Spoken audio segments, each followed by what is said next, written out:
Hey, good morning. Welcome to the 5 a.m. Mester Scrum Show. Hope everything's going well for you. It's been a crazy morning. Anyway, so today is Retro Thursday, and I was thinking, why do I want a retro?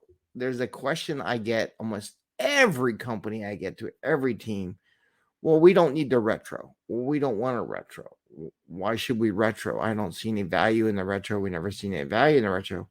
And my question is, are we posing the right questions, the right reasons for retroing to the team? And I want to give you 5 reasons that you can use. And maybe you not use all 5 at once, but you can use them in various people depending on where their take is.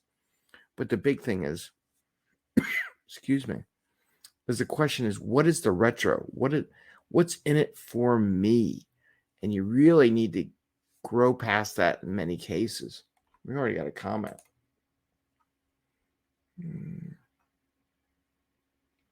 They just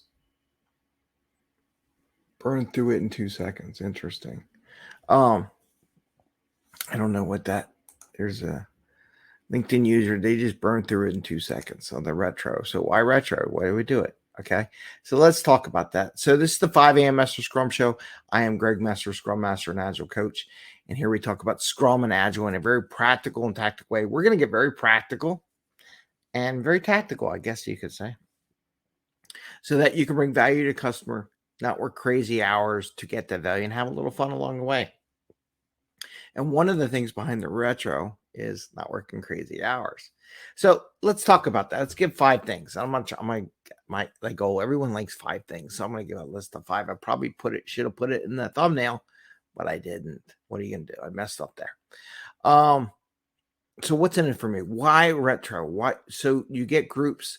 I know everything. I don't need. Why do I need to get better and things like that? And I'm just saying, from 30 plus years of experience in life and everything, we always need to get better, right? So reason 1, I'm going to say it right now, competition, right? There's always competition coming. New grads from college, people are coming in, they're learning new skills, have a new perspective on things, and you have to keep up with, I used to say, keep up with the Joneses in the IT, the tech, or any professional business there is. So you have to stay a little bit ahead. So reason 1 is competition, right? So keep yourself on toes so you can keep that value return for what you're at. So that's 1. Item 2, not working crazy hours, right? So what you're doing, technology, people, ideas allow us to get to the next level what we're doing, right? So we won't have to spend as much time working on things we normally would have done. For example, let's say testing. I had to do manual testing. Now that I automate it, I don't have to redo the manual testing every sprint. I don't run a routine and it runs it for me. And it looks at most of the stuff there and gets me a good overall confidence level that things are working. So that's item 2, working less hard at what you do, putting in less hours. Item 3,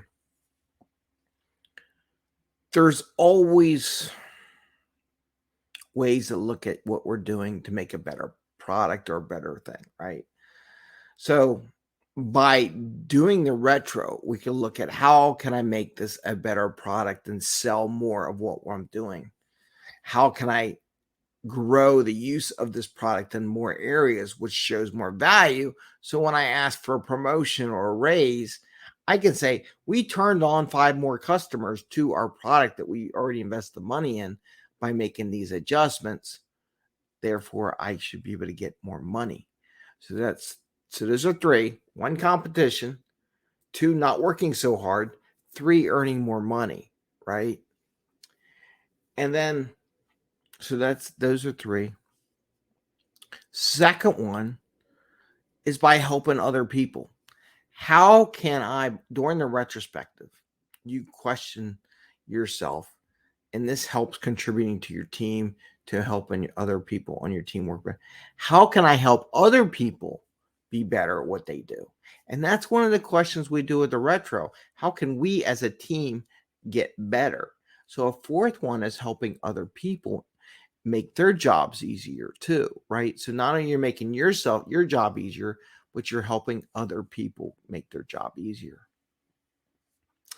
And the fifth one, this will be a small topic here. The fifth one, let's think about it. There's a million reasons, but I really want to get into why do I need to get better? I already gave you competition. I gave you not work as hard, right? I gave you what was the fourth, fifth one? I don't know anymore. The third one, just to self-improve, right? And the fourth one was make more money, right? So we got a couple there. The other one is to allow you to be more creative in what you do by eliminating stuff that was blocking you or preventing you from doing what you want. Frees up more time to be more creative. We all like to be creative. That's why we did what we did. If we're spending all our time just maintaining stuff we did 6 months, 2 years, 5 years ago, whatever it would be boring, right? So the retro allows us to say, what's my next adventure? What do we want to do as a group? And how do I not do the old stuff that's boring? So we're going to have more fun because we like to create new product. Some people don't, but even people like to create ways of solving bugs, that problem solving capability. So the retrospective is a nice problem solving capability that allows us to have more fun, whether it be in the retro or post retro, building new product. So there's 5 things, and I don't know if I can remember all 5 because there's so many of them. But definitely, number 1 is competition. Number 2 is freeing up more time for yourself. Number 3 is finding, I don't know what number 3 was. I'll have to go look at the video. But definitely number 4 was bringing more value into the company. Well, no, you know what?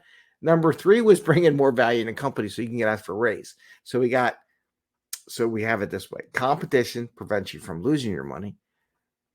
2, freeing up more time so you can enjoy your time. 3, bring in more money into the company because you got more product. Therefore, you can ask for more money. 4th is helping your teammates as a give back because that's always nice, helping other people succeed. That's a good feeling thing. And the 5th one is so you can have more fun, right? We want to free up all that old stuff so we can have fun and come up with new ways to do all the other 4, right? And that's fun. Growing is fun. Stagnant, I don't care who you are. It's not fun to be at the same level forever. It gets boring. So those are my 5 things. I guess I figured them all back up again. So 1 is competition. 2 is freeing up more time. 3, earn more money. 4, helping your teammates, giving back. And 5, having more fun because now you can be your creative self. So those are the 5 reasons for retro. Maybe you can use them up with some of the people that say, why do we do reasons? But I wanted to give you 5 that you can say. And you can say, hey, did any of these 5 resonate with you as far as a retrospective? Ask your team when you do one-on-ones and say, hey, in retrospective, I got these 5 things. Did any one of these 5 things resonate with you? And if so, how can we apply any one of those 5 things to what we do in a retro? And ask the team for help.